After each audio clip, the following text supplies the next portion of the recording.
आप लोगों का एनसीईआरटी जोन में। आओ संस्कृत सीखो श्रृंखला का ये तीसरा वीडियो है। आज के वीडियो में भी हम जानेंगे कुछ नए शब्दों को और उनके संस्कृत में बोले जाने वाले शब्दों को। तो शुरू करते हैं वीडियो। सबसे पहला जो आज का शब्द है वो है मदर। मदर इंग्लिश में कहते हैं, हिंदी में माता कहते हैं, संस्कृत में भी माता कहते हैं। ठीक है, माता के अलावा बहुत सारे शब्द और भी हैं संस्कृत के।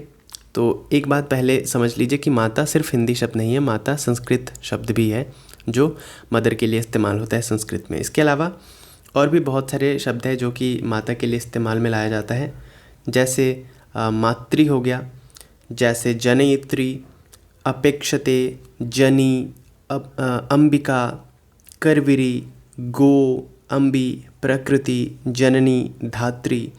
ये सारे नाम किसके हैं? माता के लिए या मदर के लिए इस्तेमाल किए जाते हैं संस्कृत में। उसके बाद अगला शब्द है फादर। फादर हिंदी में पिता कहते हैं, संस्कृत में भी पिता कह सकते हैं और कहते हैं। उसके अलावा पिता के अलावा संस्कृत में और क्या क्या कहते हैं?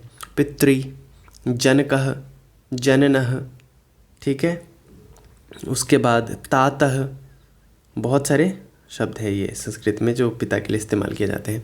अगला शब्द है भाई यानी कि ब्रदर। इसको संस्कृत में कहते हैं भ्राता। सिस्टर बहन को कहते हैं भगिनी। पैटर्नल ग्रैंडफादर यानी कि दादाजी, दादाजी को संस्कृत में कहते हैं पितामह। और दादी माँ को यानी कि पैटर्नल ग्रैंडमदर को संस्कृत में कहते हैं पितामही। मैटर्नल ग्रैंडफादर यानी कि नाना जी, नाना जी को संस्कृत में कहते हैं मातामह। ठीक है, और मैटर्नल ग्रैंड मदर यानी नानी को कहते हैं माता मही। ऐसा क्यों कहते हैं? क्योंकि पैटर्नल ग्रैंड फादर और पैटर्नल ग्रैंड मदर ये आपके पापा के ख़ानदान से बिलोंग करते हैं, इसीलिए पितामह और पितामही कहते हैं। नाना और नानी दोनों आपके माँ के रिलेशन में आते हैं, इसलिए इनको माता महा और माता मही कहते हैं। ओके, चलिए कुछ और शब्द हैं देख लेते हैं। पुत्र यानी कि सन। सन को क्या कहते हैं हम? बेटा को कहते हैं पुत्र संस्कृत में, पुत्रः। डॉटर को कहते हैं पुत्री। ग्रैंडसन यानी कि पोता, पोता को कहते हैं पौत्रः। पोती यानी कि ग्रैंड डॉटर को कहते हैं पौत्री। ग्रैंडसन यानी कि डॉटर्स सन, इसको कहते हैं दहित्रा। एक तो ग्रैंडसन हो गया जो आपका पोता है, एक ग्रैंडसन हो गया जो डॉटर का बेटा है यानी कि आपका नाती है, नाती को कहते हैं दाहित्रा। और नतिनी यानी कि आपकी बेटी की जो बेटी है उसको कहेंगे दाहित्री। ठीक है, पिता के बेटे को कहते हैं पौत्र। पुत्र के बेटे को कहते हैं पौत्र।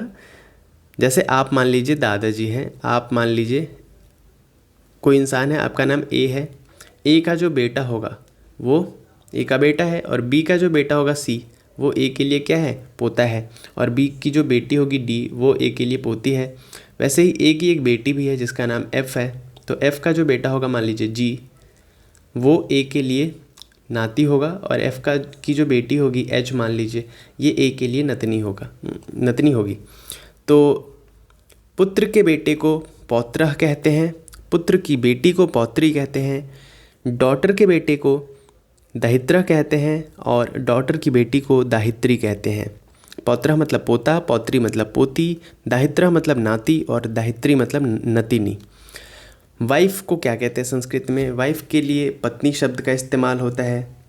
इसके अलावा और भी शब्द है जिसको इस्तेमाल करते हैं पत्नी के लिए, जैसे भार्या, वामांग, उसके अलावा जाया, वधू, बधू, कलंत्रा, गृहिणी। ठीक है, ये सब अर्धांगन, ये सारे शब्द वाइफ के लिए इस्तेमाल किए जाते हैं। साथ हस्बैंड के लिए पति का इस्तेमाल किया जाता है। तो ये कुछ आज के वीडियो में बस यही कुछ मीनिंग्स हमने पढ़ा, वर्ड्स हमने देखे हिंदी में और उसको संस्कृत में क्या कहते हैं। तो अब क्योंकि अभी जनरल इंट्रोडक्शन चल रहा है, इससे पहले 2 वीडियोस आ चुके हैं, उनमें भी हम कुछ जनरल शब्दों को हमने देखा था संस्कृत में क्या कहते हैं। तो इस वीडियो में इतना ही, मिलते हैं नेक्स्ट वीडियो में आओ संस्कृत सीखो सीरीज़ के। तब तक देखते रहिए एनसीईआरटी जोन को। अगर आपने अभी तक सब्सक्राइब नहीं किया है तो कर दीजिए। ये सीरीज़ हमने ये बोला है कि 2 महीने के अंदर हम कंप्लीट करने वाले हैं। तो उसके बाद आपको ट्रांसलेशन में, संस्कृत पढ़ने में, उसका मतलब समझने में कोई दिक्कत नहीं आएगी। तो यूट्यूब चैनल को सब्सक्राइब करिए, साथ ही साथ इंस्टाग्राम पे जाके आप हमें फॉलो कर सकते हैं। NCERT ज़ोन के नाम से चैनल है। फेसबुक पे हमारा पेज है NCERT ज़ोन के नाम से, वहाँ पे जाके आप हमें लाइक करिए। तब तक मिलते हैं नेक्स्ट वीडियो में, तब तक घर पे रहिए, सुरक्षित रहिए।